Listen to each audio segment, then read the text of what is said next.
Late night, flickering lights, loud crowds on the street as I walk by.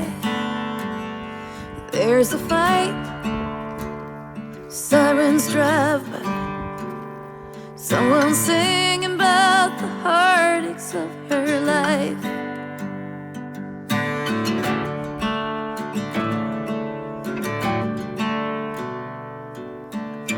Hi guys, kumusta kayong lahat? So kagagaling lang namin ni Mrs. sa isang property na tiningnan namin guys. Nakita lang namin siya sa Zillows. Nagbabrowse kami ng mga properties dito surrounding Chico. Dito kami sa California by the way guys. Ang property na to ay medyo remote area. Mga 35 to 40 minutes drive from dito sa bahay namin kanina. So medyo remote yung area, sa bundok siya, mga more than 2,000 yung elevation, malapit siya sa Oroville.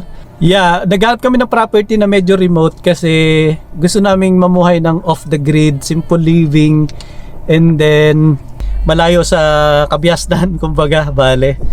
So nakita nga namin tong property, very suitable sa lifestyle na gusto naming gawin. So ano siya, manufactured home with 2 beds and 2 baths. May sarili siyang well, may septic. So on grid yung electricity niya. So nakakabit siya sa PG&E. Pero pwede kang maglagay ng solar panel. So kung mabibili namin to guys, ay pagpapalagay kami ng solar panel para totally off the grid, no? May well, may septic, may solar. So hindi ka dependent sa kung halimbawa mag-shutdown yung PG&E in the future o yung electric company dito, mayroon ka pa ring kuryente. At ang pinaka the best dito guys ay mayroon siyang 15 acres na property. Sobrang laki, talagang sakto. Dami mong pwedeng gawin sa property na to. And then ang maganda pa dito, bago pa yung mobile home, hindi natin kailangan ng malaking bahay, di ba? So hindi namin kailangan ng malaking bahay kasi kung kami lang naman dalawa ni Mrs. Okay na sa amin, 2 beds, 2 baths, kahit niya 1 bed, 1 bath, okay na sa amin eh. Tapos guys, may mga outbuildings pa siya, like may 4-car garage na napakalaki. Pwede mong gawing shop. Tapos pwede mo nga i-convert yun into tiny house din eh. Para extrang living space. Tapos mayroon din siyang carport, kasya yung dalawang sasakyan. Tapos may shed. Bali may dalawang shed pa siya, bali ilang buildings yun. Para ba 3? 3, 4, mga ganun.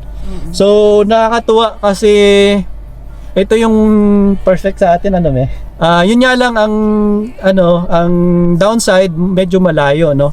Siguro yung property na to maganda kung halimbawa retirement property mo siya.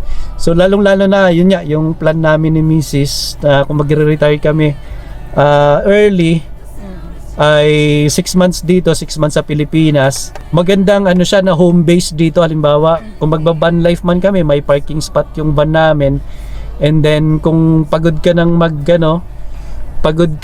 mag-van life or hindi mo na kayang mag-travel, at least meron kang home base na off the grid na may 15 acres na property at meron ding mobile home.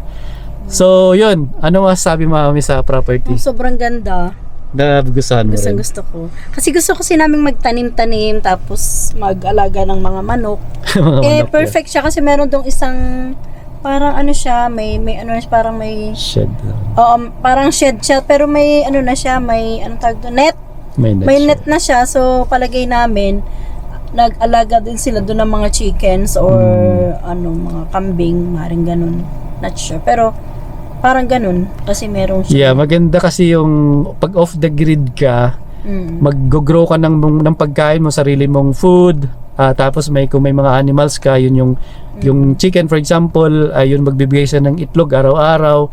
So hindi ka na pupunta sa groceries. Tapos pwede ka rin mag-alaga ng chicken for meat, goats, kung gusto mo mag-alaga ng baboy doon, pwede rin kambing or sobrang layo niya sa baka, paganda. Wala kang kapitbahay. So tapos ang taas niya, no, ang gusto ko dun yung view, no. Sobrang ganda. Yung ganda ng view niya ng bundok tsaka yung canyon. Tapos sa ilalim ng canyon may may ilog na malaki doon na makikita mo. Sobrang nakaka-amaze. Parang ewan ko, grabe yung heartbeat ko kanina nung pag-akyat natin.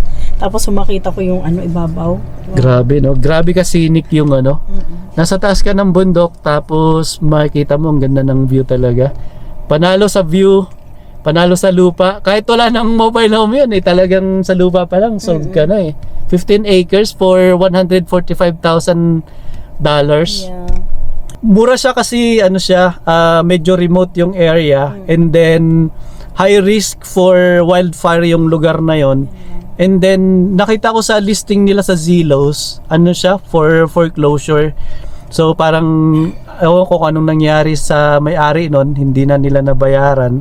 So foreclosed ng bank. Kukontakin namin siguro this week kasi kahapon pa namin tinatawagan yung realtor, kakausapin namin about sa property. Kaso siguro kasi weekend, wala siya sa office. So tatawagan namin siguro within this week kung kumusta yung property. So yun guys, I hope na makuha namin yung property. We're so excited. Kasi 145,000 kaya mong bayaran ng ilang taon lang yun. In 3 to 5 years, mapu-fully paid mo na yun. And then meron ka ng 15 acres, meron ka pang maliit na bahay. Na yun, sa situation niya namin kasi kami ni Mrs. may dalawa kaming anak. Yung dalawang anak namin malalaki na.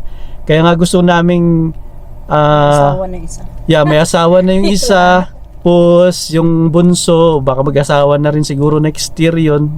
Yeah, pero nasa college pa naman. Kung hindi sa mag-asawa, okay lang din naman. Kung 2 beds, 2 baths, yung na yun, pwede sa dun sa isang kwarto. So yun guys, sana makuha namin yung property na yun. Ayaw namin sanang bumili na ng property, pero kung ganun kamura, why not, di ba? Oo.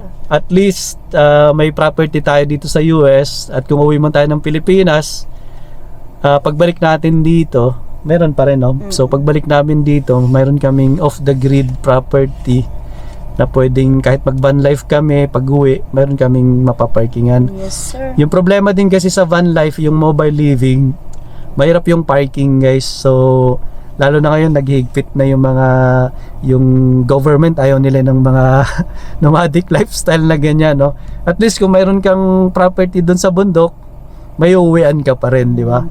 At saka guys, kung sakaling ayaw na naming totaling umuwi na kami sa Pilipinas, ayaw na namin dito sa US, or totaling mag-retire na kami talaga, so pwede namang ibenta or ipamana dun sa mga anak namin, kung sino sa kanilang dalawa yung magkagusto dun sa property na yun. So pero syempre tingnan muna natin, baka mamaya ay may kung ano nang situation nun, baka may something wrong dun sa property kasi napakamura, 145,000. So baka I don't know kung anong situation kasi di pa naman namin na kakausap yung realtor. Kasi sa mga high risk wildfire areas, minsan walang makuhang fire insurance. So hindi ka rin i-approve ng mga bangko kung halimbawa ilo-loan mo yun. Not unless bayaran mo sa ng cash. Pero yun nga, risky kasi kung hindi mo makukuhanan ng insurance yung property. So kung masunog, so sunog yung kabuhayan mo, sunog yung bahay mo. Isang reason pa kung bakit magandang magkaroon ng off the grid na property guys, kaya parang interesado rin talaga kami. Kasi yung sa mga nangyayari ngayon sa mga gera-gera ganyan, or kung may pandemic, may war for example, kung doon ka sa remote areas, medyo mas safer compared mo doon sa kung nasa city ka. So pwede kang maglagay ng fortress doon, ng bunker, kasi ang lapad 15 acres, pwede kang maging self-sustainable doon. Kung mayroon kang mga garden ganyan, mayroon kang mga hayupan, no? Mga chicken, goats, baboy, or baka ganyan. At least makaka-survive ka, no, sa bundok. And then yeah, yung tipong hindi mo kailangan ng groceries kasi sa lupa mo pa lang pwede ka nang mabuhay, no? So pwede kang mag-survive, no? Sana makuha talaga namin yung lugar na yun. Kompleto na. Yeah, kompleto na siya. May tubig, may well kasi. Tapos, yun na, kung may solar ka, kahit mawalan ng kuryente yung PG&E, di ba, me? So pwedeng, maka-survive. Which is, yeah, we're so excited, guys. Yun lang po yung maikling video, but we're so excited, mame? Na makuha yung property na yun kasi nga napakaganda, very Winner pag super ganda. Sa view pa lang panalo na no? $1 million view. $1 million view talaga. Gusto ko yun. Sobrang ganda talaga, guys. So yun lang po. Bye. Thank you. God bless everyone. God bless. Update po namin kayo sa property na yon.